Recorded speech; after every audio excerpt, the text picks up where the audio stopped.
Hello दोस्तों, मैं हूं राहुल और आप सभी का स्वागत है आपके अपने यूट्यूब चैनल नॉलेज के ज्ञानी में। आज हम बात करने वाले हैं कोचिंग सेंटर्स के बारे में, यानी कि कोचिंग सेंटर के ऊपर जो हमको एजुकेशन लेने जाते थे, जो कंपटीशन एग्ज़ाम तैयारी करते थे। लेकिन आज की तारीख में सारी कंपटीशन कोचिंग्स बंद है, कंपटीशन जो क्लासेस लेते थे सब बंद है। हम आजकल ऑनलाइन क्लासेस लेने की कोशिश कर रहे हैं, लेकिन आजकल ऑनलाइन क्लास में बहुत सारी दिक्कतें आती हैं। तो आज हम उसी चीज़ पर चर्चा करने वाले हैं और इसी के ऊपर चर्चा करने के लिए हमारे साथ उपस्थित है इंजीनियर एस.के. राठौड़, जो कि hi fi study YouTube channel के ओनर भी है। तो चलिए हम स्टार्ट करते हैं। हेलो सर, आपकी तबीयत कैसी है? वैसे राहुल जी अच्छा है वैसे, और सभी छात्रों को नमस्कार मेरा, और जो नॉलेज के ज्ञानी यूट्यूब चैनल से जुड़े हैं उन सभी से मैं कहना चाहता हूं कि आप सभी का स्वागत है नॉलेज के ज्ञानी चैनल में। और राहुल जी आपका बहुत बहुत आभार पहले तो, जिन्होंने आप हमारे से जुड़े हुए यहाँ पर आखिर में। मैं आज छात्रों को बताना चाहता हूं कि भाई कि जिस प्रकार से वर्तमान में पूरा विश्व भर में जिस प्रकार से कोरोना काल चल रहा है, और इस कोरोना के कारण जिस प्रकार से सबसे ज़्यादा जो प्रभावित क्षेत्र हुआ है वो एक तरीके से शिक्षा क्षेत्र हम कह सकते हैं। जी सर, ज़रूर। शिक्षा क्षेत्र राजस्थान की हम बात नहीं करें, पूरे भारत के संदर्भ में अगर हम देखें तो भारत के संदर्भ में लगभग पिछले 6 महीनों से कोचिंग सेंटर से लगा करके private schools, government schools, colleges वगैरह सब बंद हो चुके हैं। और जो भी प्रतियोगी परीक्षाएं होने वाली थी वो सब भी रद्द हो चुकी थी है, और वर्तमान में उसकी डेट सब आगे बढ़ चुकी है, लेकिन कोई अभी तक कन्फर्म नहीं है कि वो एग्ज़ाम कब तक होगा। तो बहुत सारी जो प्रॉब्लम्स आ रही है, लेकिन सभी कोचिंग वाले कुछ प्रयत्न भी कर रहे हैं, जैसे कि ऑनलाइन क्लासों के माध्यम से, कुछ एप्लीकेशन के माध्यम से बच्चों से जुड़ने का प्रयास कर रहे हैं। तो उम्मीद करता हूं कि आप सभी की पढ़ाई ऐसी चल रही होगी। बाकी आप सभी को पता ही कि कोरोना काल कैसा, आप सभी घर पर बैठे हो और आराम से अपने परिवार वगैरह ख्याल रख रहे हो। तो आपके जिस प्रकार से बच्चों के दिमाग में जिस प्रकार से कोई क्वेश्चन होता है कि भाई कि सर हम ये नहीं कर पाते हैं, हम ऑनलाइन क्लासों के माध्यम से हमारी ये समस्याएँ उत्पन्न होती है, तो वो समस्याएँ का आज हम इस वीडियो के माध्यम से समाधान भी करेंगे। ठीक है सर? सर, वैसे आम स्टूडेंट के दिमाग में उठने वाला कॉमन क्वेश्चन ये है कि जैसे कोचिंग सेंटर पे पढ़ाई होती है, क्या वही पढ़ाई ऑनलाइन वीडियो में हो सकती है? देखिए एक्चुअल में क्या है ना कि जिस प्रकार से बच्चों का सोचना होता है कि भाई कि ऑनलाइन अलग होता है, ऑफलाइन अलग होता है, तो मैं पहले तो जिन विद्यार्थियों को ये कहना चाहता हूँ कि उनके दिमाग में ये जो भावना होती है उस भावना को निकाल देना चाहिए।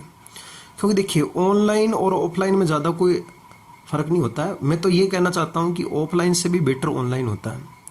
इसका एक कारण तो ये भी होता है कि ऑनलाइन इसलिए अच्छा होता है कि भाई कि आप एक ऑफलाइन जिस क्लास में बैठे हो वहाँ का जिस प्रकार से माहौल होता है उसमें सभी छात्र एक साथ में बैठे हैं। कोई आगे वाली सीट बेंच से ऊपर बैठा है तो उसके पास में आवाज़ आसानी से पहुँच जाती है, कोई पीछे वाला बैठा तो उसके ऊपर ध्यान केंद्रित अच्छा नहीं होता है।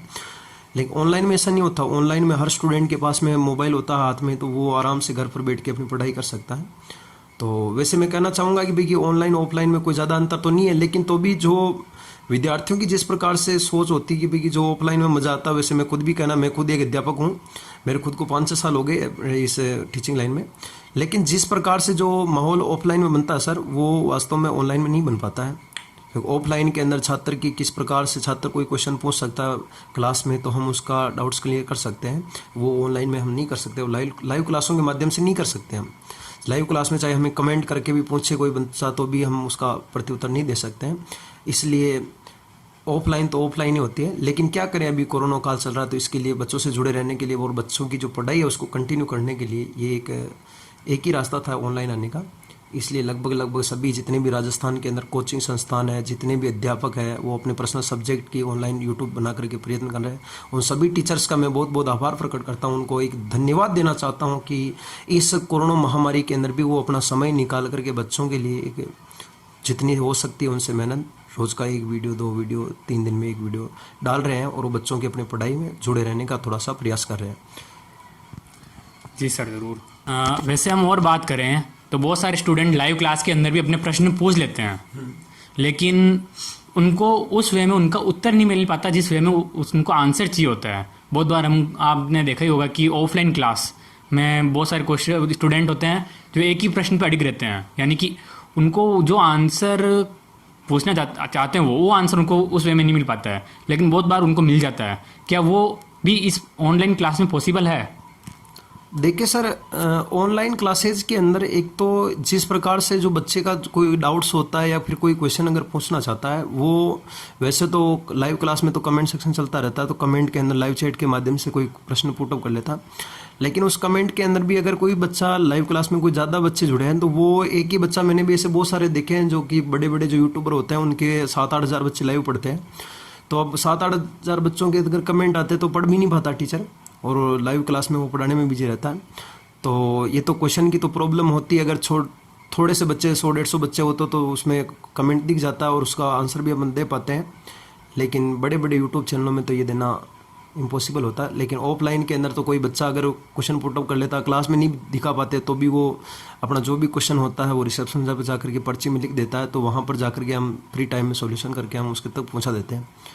तो ये तो कुछ परेशानियाँ तो रहती है ऑनलाइन के अंदर, लेकिन तो भी बच्चों से जुड़ने का यही एक तरीके से रास्ता था, तो इसलिए वो आज जुड़े हुए हैं। तो जिन भी बच्चों के डाउट्स कोई होता है तो वो या तो फिर उसको बच्चे को उसके स्तर पर करना चाहिए या फिर कमेंट में डाल देना चाहिए। अगर किसी टीचर को अगर पता चल जाता है, देख लेता है, तो वो वापस उसका रिप्लाई दे करके मिल जाता है उसको। या फिर उसके पास में जो गाइड है, अगर कोई क्वेश्चन जैसे कि किसी भी प्रकार के दिमाग में असमंजस में चल रहा है कि ये क्वेश्चन है या नहीं है, राइट है या रॉन्ग है, तो उसके लिए मार्केट अपने पास जो बुक्स पड़ी है या कोई यूट्यूब चैनल सर्च करो, कोई जैसे क्वेश्चन है आपका तो नेट पर सर्च करो, वहाँ से आप डाउट्स क्लियर कर सकते हो। यही एक माध्यम है सर, बाकी तो और कुछ नहीं है।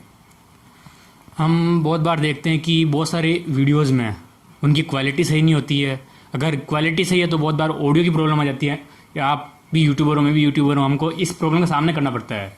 लेकिन बहुत सारे यूट्यूबर्स होते हैं जो इस क्वालिटी का ध्यान नहीं दे पाते हैं, लेकिन फिर भी वीडियो अपलोड कर देते हैं, और स्टूडेंट्स को बहुत बार उसमें दिक्कत होती है, दिक्कत का सामना करना पड़ता है।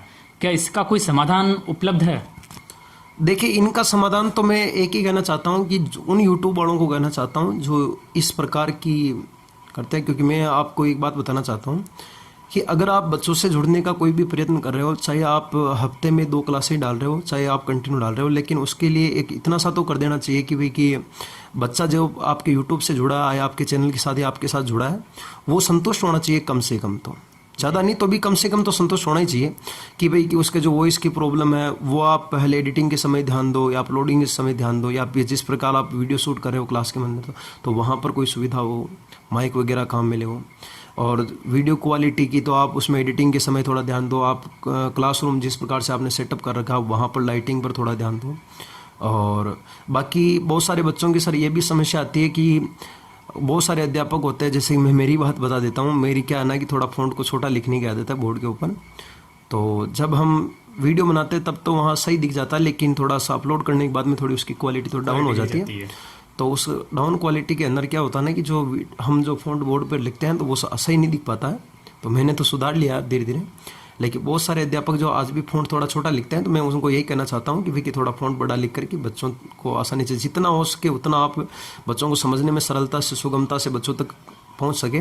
तो बच्चा क्या है ना, थोड़ा सा जो भी अगर 2 लाइनें भी उसमें से नोट करता है तो भी उसको थोड़ा सा फ़ायदा मिल सकता है। बाकी यही एक है, ये तो टेक्निकल टीम को, जो यूट्यूबर चला रहा है उसकी टेक्निकल टीम को ध्यान रखना पड़ता है, उस यूट्यूब वाले को ध्यान रखना पड़ता है कि किस प्रकार से क्वालिटी को बढ़ाया चाहिए, ताकि बच्चा आराम से, क्योंकि बच्चा तो देखेगा, बच्चा सर्च करेगा, वो बच्चा जुड़ा है, और बच्चा सर हमेशा एक टीचर पर विश्वास करता है। जी सर, जरूर। वरना कोई टॉपिक चाहिए बच्चे को तो वो यूट्यूब पर सर्च करेगा, तो यूट्यूब के अंदर तो बहुत सारे टॉपिक आ जाएंगे जी। लेकिन बच्चा यही चाहता है कि भाई कि मैं जिस टीचर से पढ़ाऊँ वो टीचर अच्छा पढ़ा रहा है। जैसे कोई बच्चा मेरे से जुड़ा है, मेरी जो ऑफलाइन कोचिंग में पढ़े थे, अगर वो बच्चा कोई मेरे से जुड़ा है तो वो चाहता है कि भाई कि मैं इसके सर से ही पढ़ूँ, तो वो मेरे यूट्यूब से जुड़ा है, इसमें कोई बात नहीं है इसमें।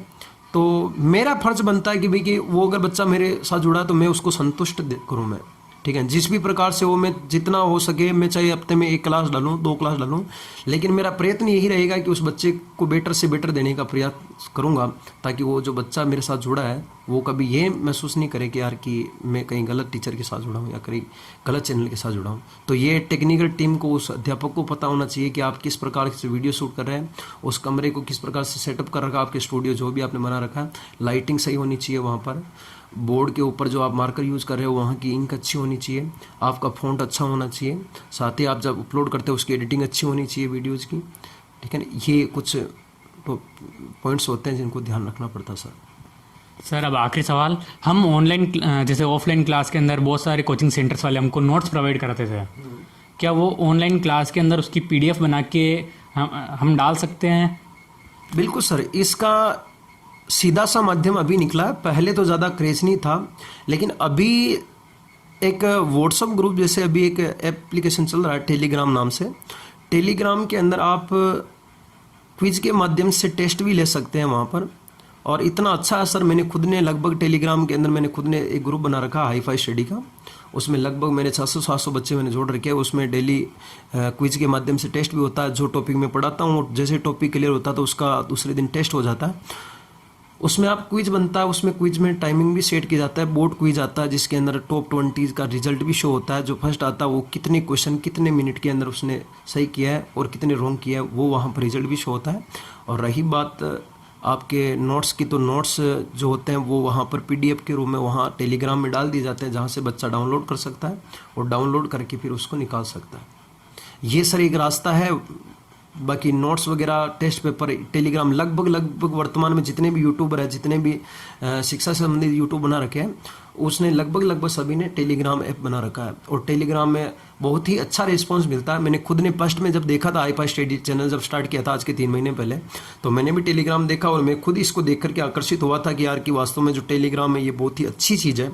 इसके माध्यम से बच्चा ऑनलाइन तो कर रहा है, ऑनलाइन पढ़ने के बाद में अगर ऑफलाइन भी पढ़ता है तो ऑफलाइन पढ़ने के बाद में भी डेली क्विज ज़रूर कर सकता है। और अच्छे अच्छे नोट्स इसमें बच्चा भी कोई क्वेश्चन पुटअप कर सकता है, बच्चे भी क्विज डाल सकते हैं, टीचर भी डाल सकता है, और जितने बच्चे आंसर दे सकते हैं उसमें उसकी रैंकिंग पता चल सकती है, कितना बच्चा कितना गहरा है। तो ये आप टेलीग्राम के माध्यम से, मैं सभी को यही चाहता हूँ कि आप फालतू में दूसरे टेलीग्राम और जितने ज़्यादा टेलीग्राम से जुड़ने से भी कोई मतलब नहीं है। फालतू में ग्रुप देखो, आप जितना सोशल मीडिया का आप जितना उपयोग करोगे छात्र के लिए उतना हानिकारक तो है वैसे भी, लेकिन छात्रों को उतना ही यूज करना है कि छात्र के लिए कुछ लाभदायक हो, लाभप्रद हो सके। जैसे कि आप व्हाट्सअप यूज नहीं करना है, आपको व्हाट्सअप फेसबुक इंस्टा ये यूज़ नहीं करना उस टाइम। आपको सिर्फ यूट्यूब के अंदर भी आप दूसरे कोई चैनल्स नहीं देखें और कोई वीडियोस नहीं देखें। आपको सिर्फ आपका पढ़ाई से संबंधित जो आपको अच्छा लगता है, और फालतू में दूसरे यूट्यूब के चक्कर में भी नहीं पड़े। जो आपको अच्छा लगता है, मैं तो ये नहीं कहता हूँ कि आप हाई-फाई स्टडी नॉलेज की यानी यहीं से जुड़ो। बहुत सारे यूट्यूब चैनल है, आप सर्च करोगे तो जो आपको अच्छा लगता है वहाँ से जुड़ो, लेकिन एक के ऊपर हमेशा विश्वास रखना। चाहे आप किसी से भी जुड़ सकते हो, लेकिन उसके ऊपर पढ़ रहे हो तो फिर आप दूसरे चैनल पर मत भागा करो यार कि मैं उधर भी पढ़ लूँ मैं इधर भी। उससे क्या ना कि आपकी फिर कन्फ्यूजन क्लियर होता है सर, ठीक है ना। क्योंकि एक सब्जेक्ट का टीचर आपको कहीं ना कहीं तो 1-2 लाइन तो आपको इधर उधर मिलेगी, फिर आपका कन्फ्यूज हो जाता है कि ये सही है या वो सही है। तो मैं आपको कहना चाहता हूँ कि एक ही चैनल के ऊपर जाकर के आप, क्योंकि इससे क्या ना छात्र सर फिर डाउट में बदल जाता है, उसके दिमाग में फिर कन्फ्यूज हो जाता है, ठीक है ना। तो कन्फ्यूज मिटने का सिर्फ यही है कि आप एक चैनल को पकड़ो और जितना हो सके यूट्यूब के अंदर आप उसी टाइम प्रयोग करते समय उसी टाइम नोट्स बना लिया करो, ताकि आपको बार बार यूट्यूब देखने का मौका नहीं। क्योंकि ज़्यादा सोशल मीडिया में आप जुड़े रहते हो तो आपके लिए, जो पढ़ाई करने वाला छात्र है, क्या जो पढ़ाई कर रहा नहीं कर रहा, उसके लिए भी एक तरीके से जो मोबाइल की लत है ये ख़राब तो है वैसे। लेकिन मैं कहना चाहता हूँ कि अपनी पढ़ाई को कंटिन्यू रखने के लिए आपको मोबाइल यूज़ में करना पड़ेगा, लेकिन इतना ज़्यादा भी नहीं करना पड़ेगा कि आपके वापस आपके आगामी जो प्रतियोगी परीक्षाओं उनके लिए हानिकारक हो जाए। तो आप सिर्फ उन्हीं चीज़ों को देखिए जो आपके लिए लाभप्रद है। ज़्यादा टेलीग्राम ग्रुप से, व्हाट्सअप ग्रुप से इनसे जुड़ने में कोई मतलब नहीं है। कोई भी एक टेलीग्राम ग्रुप से जुड़ो जहाँ पर डेली की क्विज होती है, उस क्विज में अपनी रैंकिंग पता करो, अपना रोज का अपनी तैयारी करते रहो, वहाँ पर सब अनाउंसमेंट हो जाता है। यही मैं कहना चाहूँगा सर। एक आखिरी क्वेश्चन अभी भी मेरे दिमाग में आया है। ये क्वेश्चन ये है कि बहुत सारे ग्रामीण क्षेत्रों के स्टूडेंट जो कॉम्पिटिशन एग्जाम की तैयारी करते हैं, उनके पास तो कीपैड फ़ोन होता है, नेट नहीं होता है, वो ऑनलाइन तैयारी कैसे करें? सर उनके लिए तो बाधा उत्पन्न होगी। वैसे ग्रामीण क्षेत्रों में बहुत सारी प्रॉब्लम्स होती है। ग्रामीण क्षेत्रों में अगर किसी के पास मोबाइल भी होता है तो वहाँ नेटवर्क की प्रॉब्लम चली जाती है। कोई गरीब फैमिली से बिलोंग करता है तो उसके लिए भी प्रॉब्लम होती है सर। तो ऑनलाइन का जरिया सर गाँवों में वैसे नहीं पहुंच पाता, लेकिन वर्तमान दौर के अंदर लगभग जितने भी ग्रामीण क्षेत्र है वैसे ज़्यादा पिछड़ा हुआ भी वर्तमान में नहीं रहा, लेकिन बहुत सारे ऐसे फैमिली से बिलोंग भी करते हैं जिनके पास में मोबाइल, एंड्रॉयड मोबाइल नहीं मिल पाता या फिर स्मार्टफोन नहीं मिल पाता। तो मोबाइल मिल जाता तो उसके पास में नेट की प्रॉब्लम होती है। नेट मिल जाता तो क्योंकि छात्र जीवन है सर, हम भी छात्र जीवन से निकले तो उनको पता है कि नेट रिचार्ज करने के लिए क्या क्या करना पड़ता था घर वालों के सामने। तो ये प्रॉब्लम्स आती है, कहीं नेटवर्क की प्रॉब्लम पहुंच जाती है, कहीं क्या। तो वास्तव में ये समस्या गांव के लिए तो नहीं बैठ पाती है। गांव में तो सिर्फ एक ही रास्ता है कि आप के पास में जो भी स्टेशनरी वगैरह है वहाँ से, या फिर कोई कोचिंग के नोट्स आपके पास में है पहले से ही, तो वो आप पढ़ो घर पर बैठ करके, या आपके पास में कोई बुक्स है अच्छी राइटर की तो आप, या फिर बुक्स का सजेशन लो कोई टीचर से कॉल पर, या फिर कोई आपका जो आपके आस पड़ोस में जो कोई आपका फ्रेंड, बड़ा भाई, बड़े सिस्टर, या घर में फैमिली मेम्बर्स में से कोई पढ़ा लिखा हो जो पहले किसी ने कंपटीशन की तैयारी की है, उसके नोट्स वगैरह ले हो, तैयारी लो करो उससे। या फिर आपके पास में किसी भी प्रकार के कोई बुक्स वगैरह जो पहले कहीं से ला रखी है तो उससे पढ़ाई करो। तो वहाँ पर सर आपको थोड़ी सी सेल्फ स्टडी के ऊपर ज़्यादा जोर देनी पड़ेगी गाँव के अंदर। और गाँव में बहुत सारी समस्या आती है, जैसे कि बाकी सर्दी गर्मी में निकल जाते हैं, लेकिन वर्षा का टाइम है, इस समय बारिश के कारण लाइटिंग की भी प्रॉब्लम होती है। तो उन छात्रों के लिए तो वास्तव में गाँव के लिए बहुत ही ज़्यादा प्रॉब्लम हो रही है। और गाँव में कोई बच्चा रहता है तो वास्तव में गाँव में रह कर के पढ़ाई भी एक तरीके से माहौल वो नहीं बन पाता जो शहरी क्षेत्र में बनता है, क्योंकि गाँव में रहने पर सर वास्तव में घर वाले वैसे बच्चों को नहीं बोलते कि यार कि तू पढ़ाई करा तो पढ़ाई को छोड़ करके वो काम कर, लेकिन तो भी छात्र भी एक तरीके से फिर मन भटक जाता है, तो वो भी घर वालों के बीच में हाथ बटाने लग जाता है, या फिर दोस्त वगैरह खेलने जा रहे तो खेलने लग जाता है। तो इस तरीके से गाँव में बहुत सारी समस्याएं क्रिएट हो जाती है सर। तो इसके लिए मैं एक ही बात कहना चाहता हूँ कि आप अपनी पढ़ाई को कंटिन्यू रखना, अपनी आपके पास बुक्स हो ग्रामीण क्षेत्रों के लिए। बाकी शहरों में तो ऐसी कोई शहरों में भी आती है बहुत सारों के पास में, लेकिन शहरों में लगभग प्रोवाइड हो जाता है। तो आप ग्रामीण क्षेत्रों के लिए मैं एक ही बात कहना चाहूँगा कि अच्छी बुक्स का सजेशन लो किसी टीचर से। मैं आपको कभी और बताऊँगा कि कौन कौन सी बुक्स आपको पढ़नी है, और नोट्स है तो नोट्स पढ़ा करो।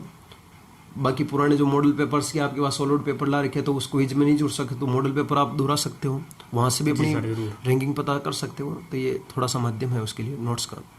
बहुत बहुत धन्यवाद सर। आपने जो हमारे स्टूडेंट्स लाइफ में जो भी कंपटीशन एग्ज़ाम की जो क्वेरीज़ हैं, जो कि हम तैयारी कर रहे हैं इस कंपटीशन एग्ज़ाम की, उन क्वेरी को सॉल्व करने के लिए।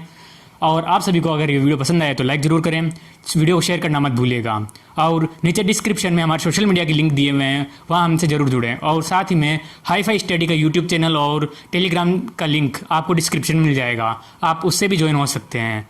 Thank you.